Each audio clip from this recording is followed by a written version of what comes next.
কাজ চলছে, একটাকে ছাড়া হবে না বলে দিচ্ছি। তোমরা তোমাদের কাজ করবা। আর একটা শব্দ মাথায় রাখবা, আমরা দেশের দালাল, বাংলাদেশের দালাল। আমাদের কোনো পাসপোর্ট নাই, আমাদের কোনো ভিসা নাই, এটি বাংলাদেশের পাসপোর্ট আমাদের। তোমাদের প্রতি আমরা সর্বোচ্চ শ্রদ্ধা রেখে, স্নেহ ভালোবাসা রেখে, হাদির শাহাদাতের প্রতি শ্রদ্ধা রেখে বলছি, শতভাগ কার্যকর হবে ফ্যাসিস্টের বিরুদ্ধে আমাদের চলমান অভিযান। কোথায় মামলা হয় নাই? আওয়ামী লীগের কোনো মামলা লাগে না।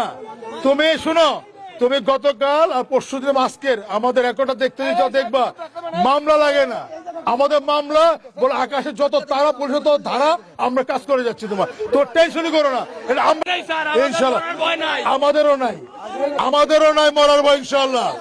শোনো, আমি বলি, যদি মরার ভয় থাকতো, এক সেকেন্ড মরার ভয় থাকতো, আমি ডিআই যেখানে আসতাম না, আমি পুলিশ সুপার পাঠাতে পারতাম, অন্ডার পাঠাতে পারতাম। আমি কাকে ভয় পাবো?